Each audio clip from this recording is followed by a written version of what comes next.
How do you find the will to fight back against a world that wants to keep you sedated, average, and stuck in place? Join us for the tools and strategies you need to create a life of abundance, discipline, and high achievement. This is the Tactical Empire with Jeff Smith.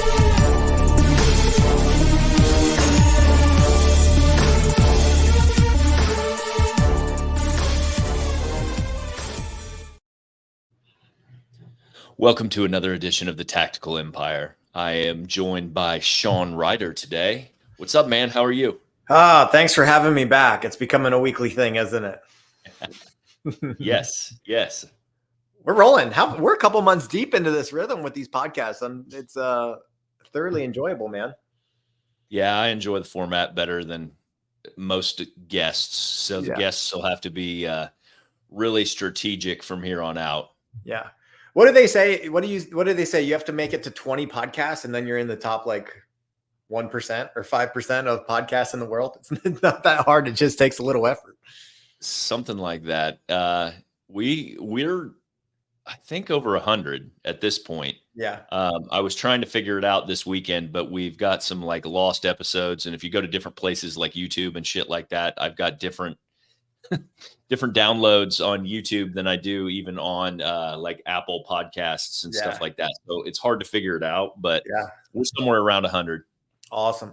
Well, I apologize to listeners. I had to bring my dogs today. So if you're used to listening to our podcast on max volume, your eardrums may explode if they bark at someone walking through the hallway, but we should be good. I got them laid down, but I appreciate you guys that have been listening to us and reaching out and let us know that you're getting value from the podcast. But I wanted to get right into today's episode and get a little bit more tactical. Sometimes we can talk how to think through things, and listening back to the past couple episodes, I wanted to come back to the premise of the Tactical Empire is for us to give you step-by-step ways to do certain things while also giving you the impactful why behind doing it a certain way, and thinking about business ownership or getting a hold of your finances, because I think the principles of business finances and personal finances, I think the principles hold true.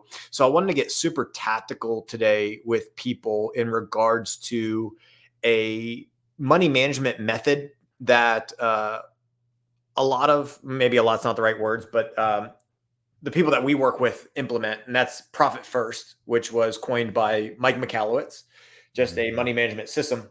But you and I have a particular way of doing Profit First. So would you like me to explain Profit First in general, and then we'll go deeper into how in UI implement it? Yeah, man, go ahead. Yeah. So Profit First, in Mike Michalowicz's book, the classic Profit First book, now he's got Profit First for micro gyms, Profit First for hair salons, Profit First for contractors. But in the classic Profit First, he tells a story about how his businesses were suffering and he could never have extra cash. He could never establish a profit. And he realized that the accounting equation was wrong. The classical accounting equation is revenues minus expenses equals profit. And he was like, well, at the end of the day, due to Parkinson's law, we always fill the amount of hours in a day. We fill the amount of money that we have in the bank account and spend it on things. So when money comes into a business, and a business will allocate the majority of those dollars to expenses, and then what's left over is profit. And he said, we need to rewrite the equation so it's revenue minus profit equals expenses. So you need to establish what profit margin you want in your business and remove that percentage from every single dollar that flows in. And then what's left over is what you can allocate towards expenses. And so it's a really simple philosophy that can be quickly implemented into a money management system. And he says you have to have a place to put your money. So basically, long story short, this isn't a perfect explanation, but you have one bank account where all your money flows into. This is your operating account, your OPEX account. And then you immediately have to allocate money. You have to remove your 25% profit and put it in a profit account. It's labeled profit. Then you have your tax account. Let's say you pay 20% in taxes. You need to move 20% into your tax account. Then you have payroll and you move your percentage into payroll. And then you have whatever else. And so you already have established where that money's going. You have a job for the money. We talk about on this podcast. Your money has to have a job. And that's all fine and dandy. I think that's great. I think it's a very easy way for business owners who don't fancy themselves as money managers or quote money people or financial people to set up a system and flow their money there. Did I miss anything in terms of the generalities of Profit First, Jeff?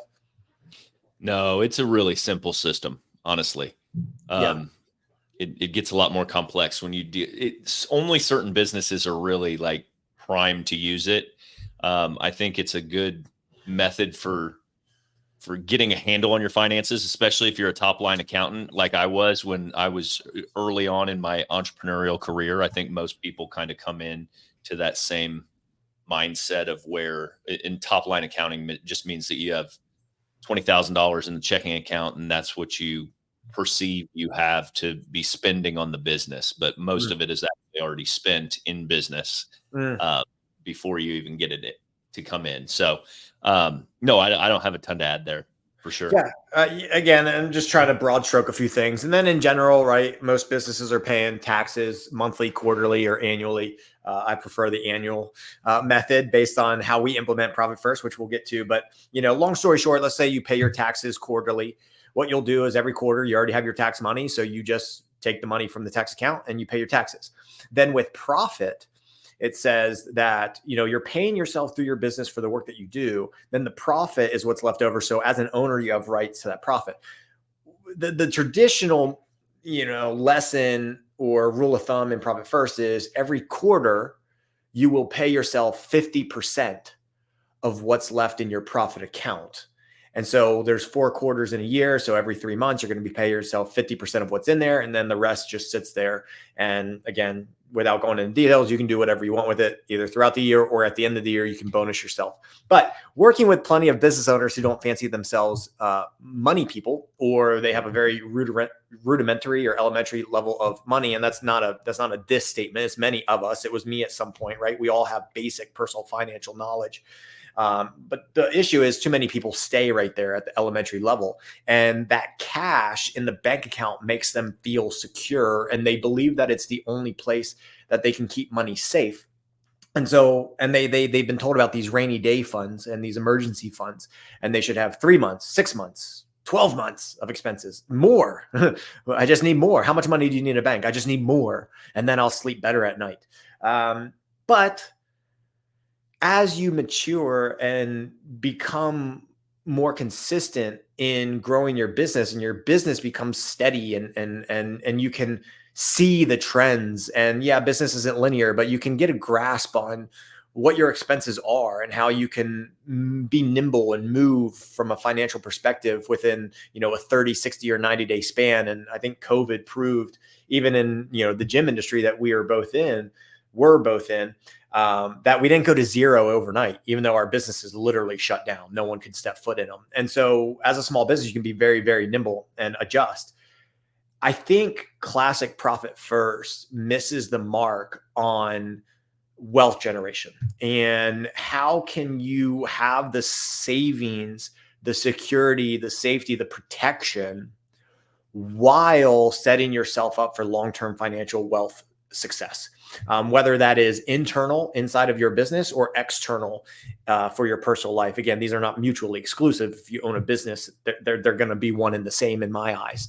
But I'm going to throw the ball over in your court and let you lead with how we basically put Profit First on steroids by using high early cash value life insurance. Well, I mean, I think it's just a matter of sophistication and comfort ultimately. Because what you're talking about is getting a handle first and foremost on your business financials, which Profit First is brilliant for doing that, honestly. If you don't really run a good, tight ship with regards to your finances, it's a model that you can plug and play and have a lot of success with very quickly. It does change things. I implemented it, I think, in 15 or 16 in my business in the gym at that time. And it really changed our financial trajectory pretty quickly.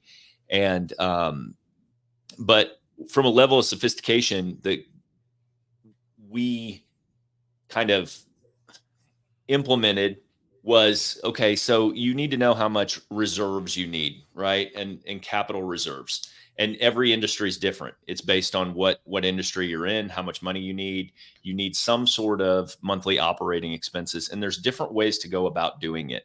Um, One of the once you determine exactly how much you can pull out of your account, and then or how much you need, I should say, um, need is from a savings and a buffering and comfort standpoint. That money in that savings account it's to buttress up like your oh shit moments, and also to help you sleep at night, but maybe it's for covering payroll and things like that. That's why honestly, every industry is different in their needs and how much runway they need with this account and how much cash on hand you need. And then once you determine that based on your industry, then you want to really understand how you can leverage that liquidity.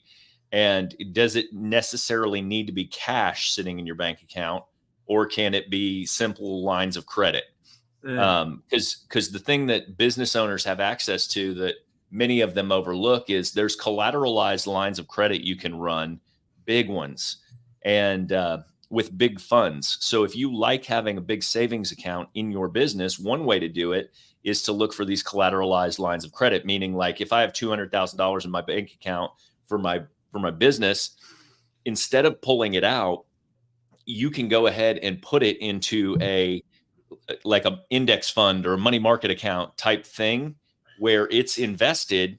This is like side by side. These are parallel products with like high early cash value that we recommend. High early cash value is a product for an individual.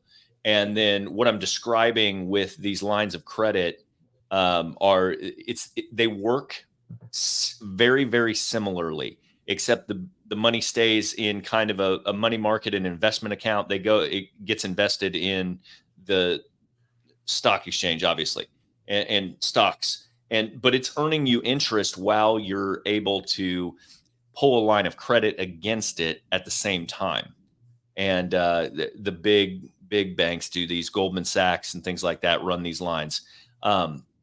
But that said, not to confuse what we do, I think that what we're indicating is that you need to pull out the money in certain businesses. You should pull out as much as you can for yourself as quickly as you can, pay the taxes on it, and move on down the road with it. We recommend that you put it in high early cash value, and it goes into your system straight from there.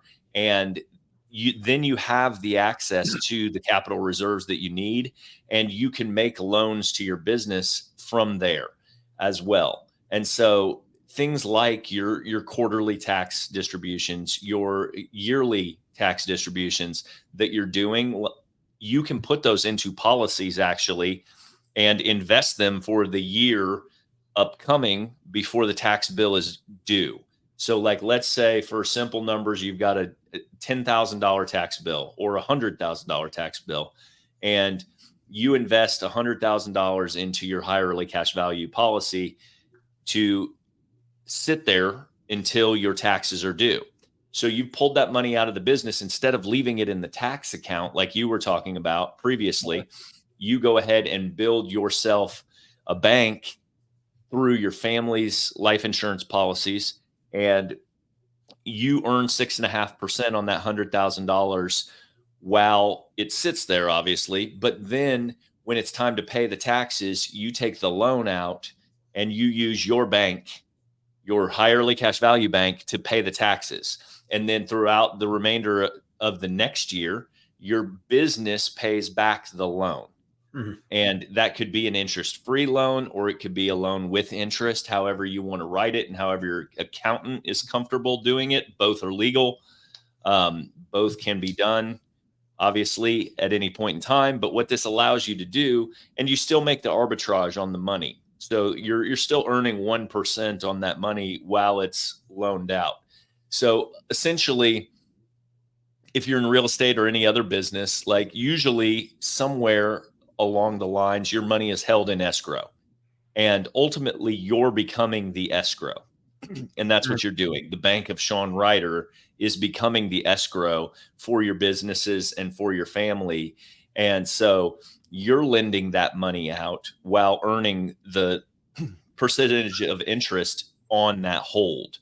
And that's where things become really powerful for you over time, because what people need to understand is how much money they spend on a regular basis on these individual bills that are due annually, semi-annually, quarterly. We write huge checks all the time. People do it. Every single person listening to this has periodic installment payments that they make. And if you think about the ability to become the bank that writes the check for those and then earn interest on those for the rest of your entire life, okay, then you get a snippet of how powerful overfunded life insurance can be if you start implementing it in every area of your life. Because how much property taxes are you going to pay in your lifetime? Right. Okay. The example I use is where we pay our property taxes annually. I say July every single time I talk about this. January 31st of every year. And so we have front loaded and saved a year's worth of property taxes and put them into our life insurance policy, right? And so in January 31st, I write a check for everything we've got for property taxes, 6 figures of life insurance, multiple 6 figures of taxes, and we pay the taxes. And then over the next 11 months, the portfolio pays the taxes like you would on a regular escrow account. Yeah. And so for us, every month, let's say that it's $100,000, right? And in month 1 of 11, we pay $833 or $8,333. And the portfolio pays that back, right? So instantly in month 1, that $8,333 is earning 6.5%. The rest that we have lended out still is earning 1%, let's say. Okay. Then month 2, it's $16,000. That $16,000 is earning 6% now. And before, all this money was held by a fiduciary. It was held in an escrow account that our mortgage companies had set up. And so when you think about the ability to set this up, you think about buying a car. This is what everybody does, right? Everybody buys a car. They go put down a down payment of some sort, 10% or something, and then they pay for the car for the next 5 years. And then they're happy as fuck when that 60th month comes up, and they no longer have to pay $700 a month, right? And they're so stoked about that.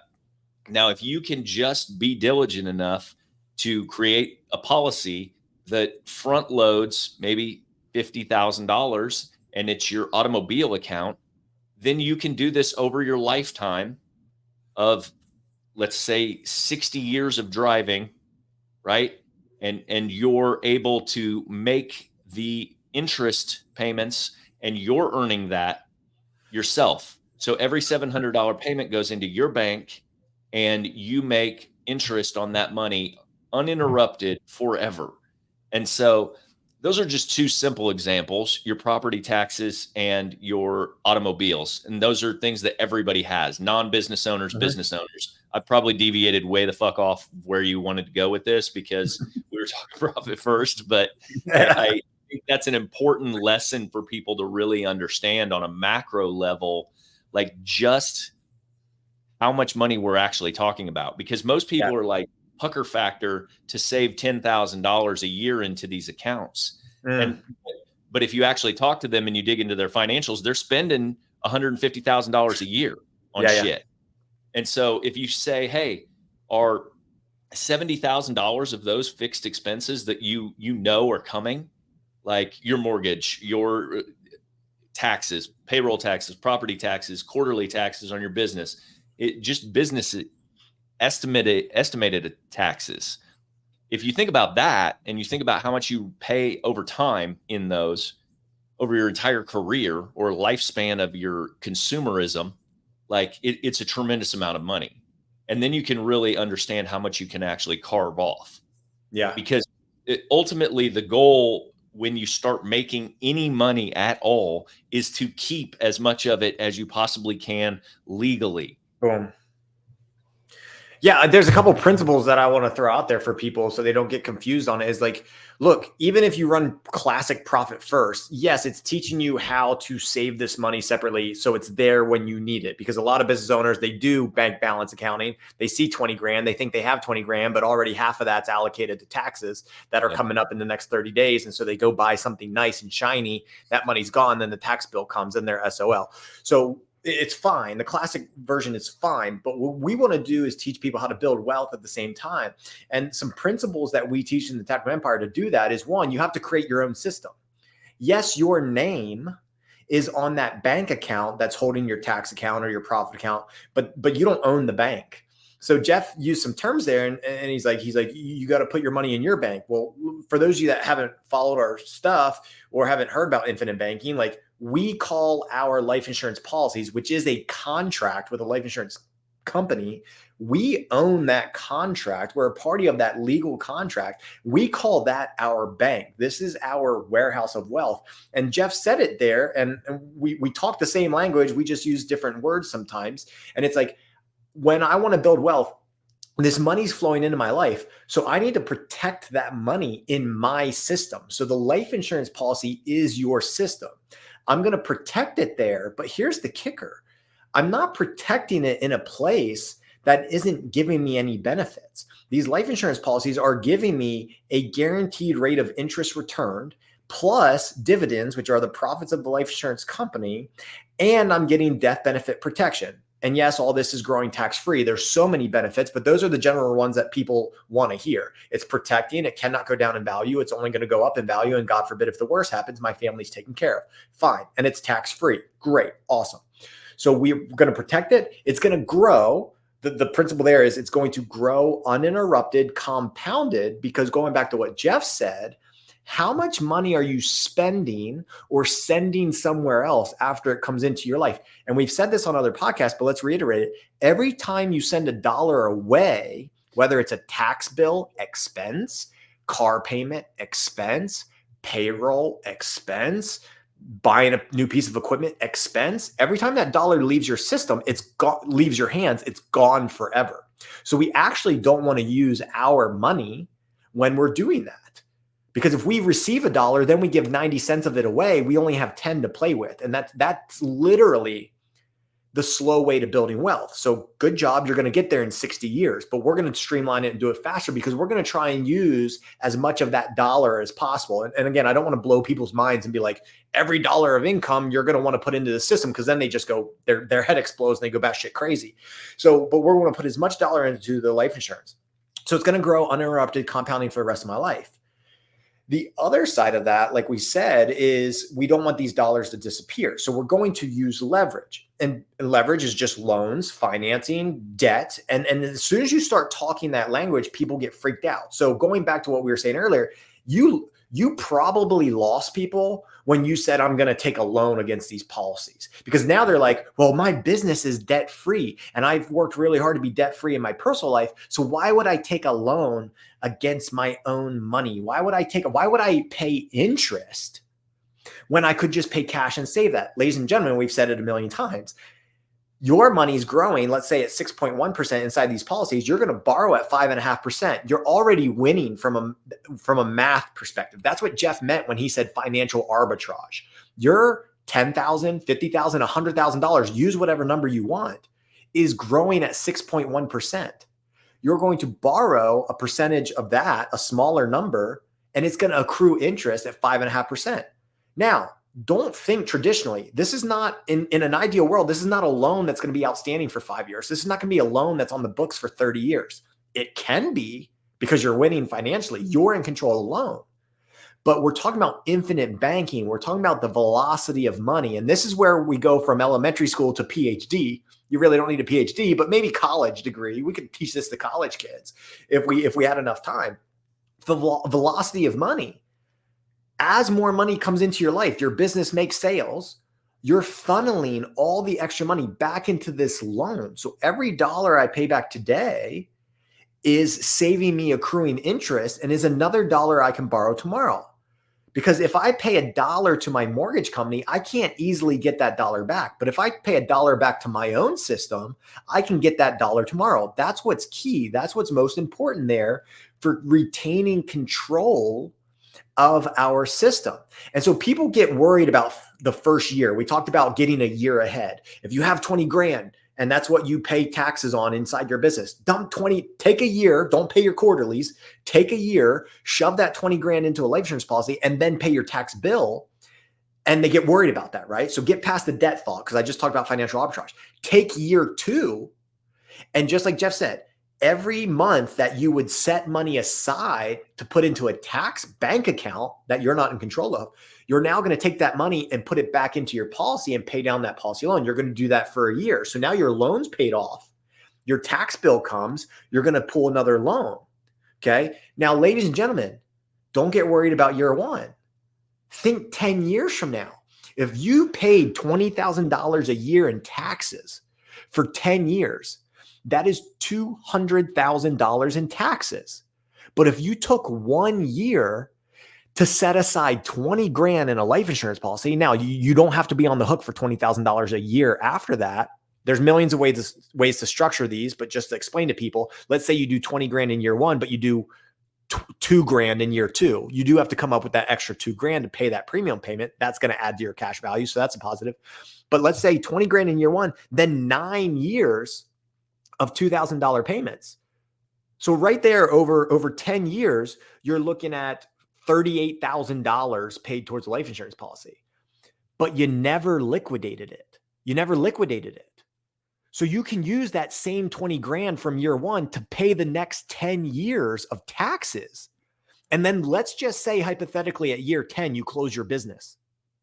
If you did not have this system set up, all that money's gone.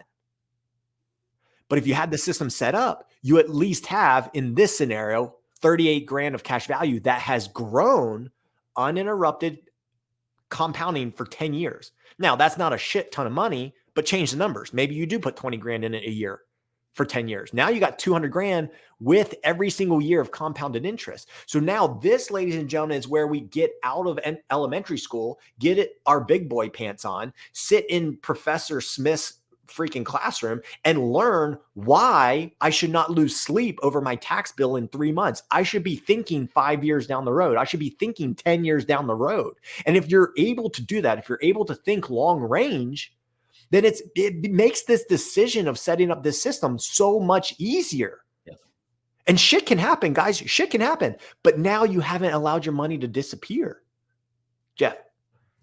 No, I mean, you made a brilliant point. And this is why this is level 3 of the 7 levels of wealth, because 7 levels of financial freedom. It is the foundational piece of your cash flow system.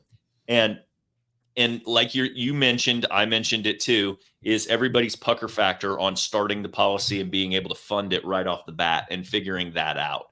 And if you don't know how to do this, then simply start with what your savings rate is, right? So whatever you can save in a savings account, just turn this particular thing into your savings account and start there.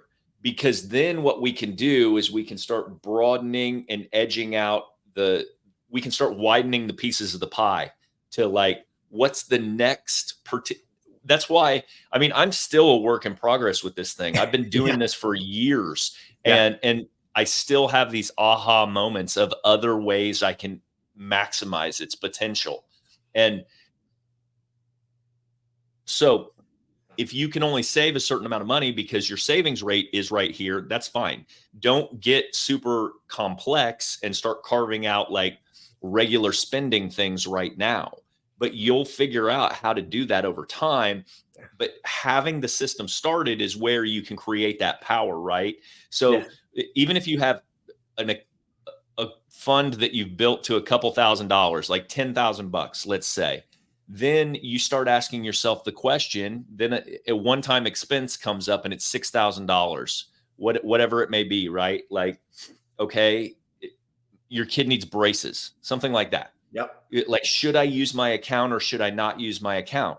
And the answer is, it's up to you, but like, this is a perfect opportunity. This would be a one-time cash out where you would either who knows, put it on a credit card or fucking write your check from savings and use the money one single time, and then it would be gone. And then this is an example of where you would write the check from your life insurance policy for the kids' braces, and then you would pay it back as you wanted to, but it's not going to cause any financial burden to your family, and you're earning interest on it. And like, I can't impress that upon you enough, is that like, you still get all the benefits of earning interest while you buy the things that you're going to spend money on in your lifetime anyway. Yeah. Yeah, man. I mean, I could talk about this topic all day long, but just think back over the past couple of years, guys, and think about the situations you were in from a financially negative standpoint and what worried you the most. I took on debt, so the debt worried me. Was it really the debt that worried you, or was it the monthly payment that worried you because you were afraid to miss it? So one thing that, I want to say to build on top of this is like the importance of control, especially for entrepreneurs, right? Things happen.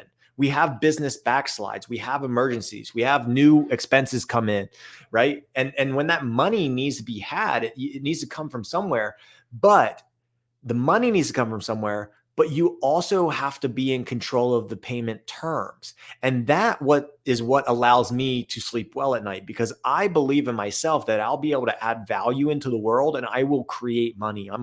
Entrepreneurs are money magicians.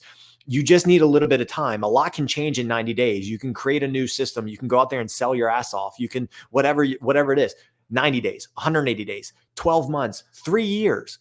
It doesn't matter. When you have this system set up and you pull a loan, you're not getting a bill in 30 days to make a payment.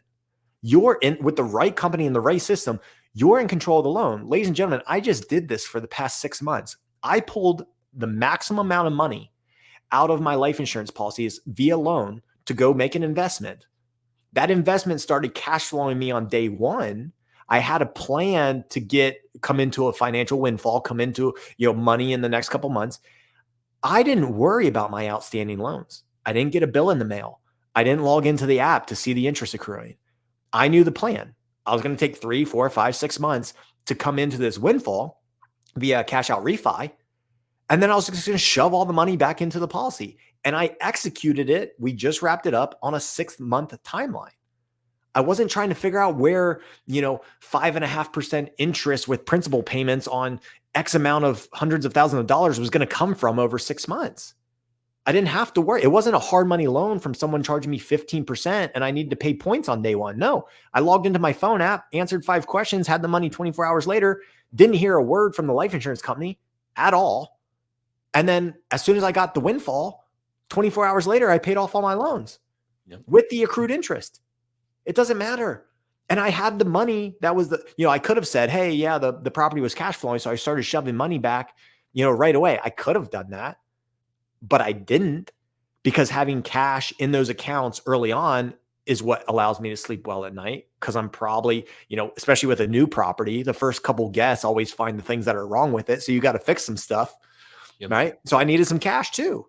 Right. And so it's just these living, breathing examples that Jeff and I and the people that are in the Tactical Empires inner circle. That's why it's level 3. We get it done early because we know the value of it. And you don't have to think in big numbers. Like Jeff said, $10,000, still a lot of money to me. But if that's all you got, put it in. I promise you. He said you have to widen your system, right? We expand our system.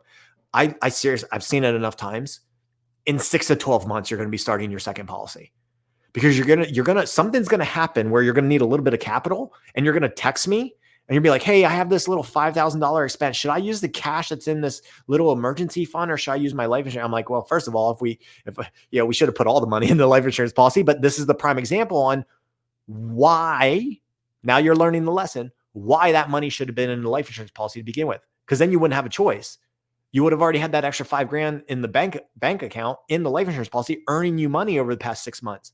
So again, do whatever you want. But after this lesson, it's time to expand your system, because you're going to come into money. As long as you're a steward of money, you're going to come into money. You're going to grow your income. You're going to manage your expenses. You're going to create more value into the world. At least the people listening to this podcast are. And I just can't reiterate that enough. And that's really today in regards to profit first. Run the classic system if you want, but you can put it on steroids. You can protect it. You can get it to grow. You can get death benefit protection, and you can create your own bank via financing, because you finance everything in life, regardless if you pay cash or actually borrow money. If you borrow money, you want to borrow from your own system. If you pay on a note, you want to pay it back into your system, not someone else's, because you want access to your money for the rest of your life. You don't want to make a dollar disappear and never be able to touch it again. We want to touch it all the time, forever. Yeah, I mean, that exemplified level 4 as well. Level 4 is go acquire assets with it. Your cyclical rate there of what you described is the money goes into your cash flow system, level 3, and then acquire assets with the money, and then turn around and cycle the money back into your system.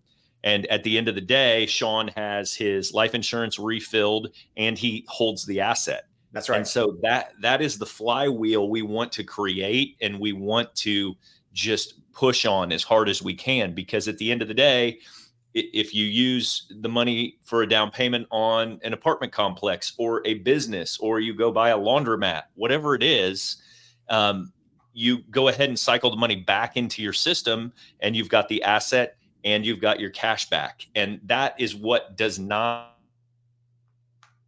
one time. If you use your money and you send the cash out one time to do work and it's gone. Yeah. And so yeah. We've hit on a couple different levels of it today, which is awesome. And what you're describing is quintessentially how it's supposed to work. Yeah, that's it. We'll end it with this. Even in classic profit first, your profit account is doing one job. It's paying profit. Your tax account is doing one job. It's paying taxes. Your payroll account's doing one thing. It's paying payroll. Your OPEX account's going to do one thing. It's your operating expenses. We want your dollar to do more than one job. And that's why profit first on steroids via high early cash value life insurance is the system that we've implemented in order to build wealth, not just be financially secure as an entrepreneur. If you want to take it to the next level, reach out to us. Our handles are on the YouTube video here at Sean_Ryder_ or at Real Jeff Smith. Get into the Tactical Empire community. It's a free group on Facebook. Ask questions. We'll have the answers and how it can work in your life once we have the context of the situation that you're in. Good shit, man. All right, chat I soon. hope you guys enjoyed it. We'll see you next week.